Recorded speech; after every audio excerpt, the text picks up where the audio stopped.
En scrollant au hasard sur TikTok, je suis tombée sur une vidéo dans laquelle la jeune dame demandait ce qu'avaient en commun Will Smith, Tyra Banks et Jésus. Et elle a expliqué la réponse dans la vidéo. Tyra Banks, elle a quitté un marché hyper saturé et difficile, les États-Unis, pour lancer son business de crème et glace en Australie, là où son énergie et son audace étaient mieux reçues. Et ça cartonne. Will Smith, lui, il a arrêté de justifier son talent de rappeur dans son propre pays et désormais il fait ses concerts uniquement en Europe. Et comme par magie, les billets partent comme des petits pains. Jésus n'a pas insisté là où les cœurs étaient totalement fermés, là où on le voyait juste comme le garde du coin en fait. Il a poursuivi sa mission là où l'ouverture existait. C'est tout d'ailleurs le fameux nul n'est prophète chez soi. Ils n'ont pas réclamé une place à la table. Ils sont allés là où ils sont valorisés. On passe une grande partie de notre vie à essayer de prouver quelque chose aux gens, aux autres. Prouver qu'on mérite cet amour, ce poste, ce respect, cette amitié. Prouver qu'on a de la valeur. On se bat bec et ongle pour se faire accepter dans des endroits, dans des cercles professionnels ou autres. On entre dans des pièces où personne ne nous voit vraiment.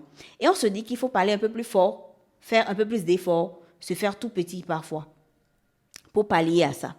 Au fond, on quémande la validation, l'attention, un minimum d'espace.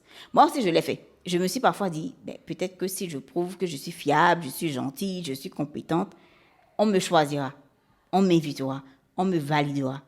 Mais ce que je retiens de tout ça, c'est qu'à chaque fois que j'ai dû forcer pour être là, j'ai fini par me perdre moi-même un tout petit peu.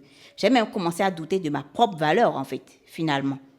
Alors qu'on ne peut pas juger un poisson sur sa capacité à voler. Le vrai problème, ce n'est même pas les autres, en réalité.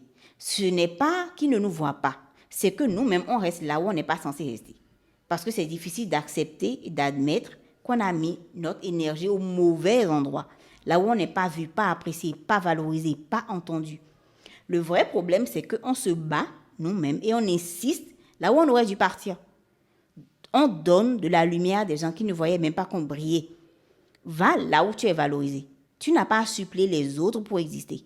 Tu ne devrais pas avoir à convaincre quelqu'un que tu vaux le respect ou l'amour ou l'attention. Tu ne devrais pas te transformer pour mériter une chaise à une table où personne ne te comprend en fait, de toute façon. Et là, je ne parle pas que de relations. Je parle de projets, de carrière, de groupes d'amis, de clients aussi, parfois.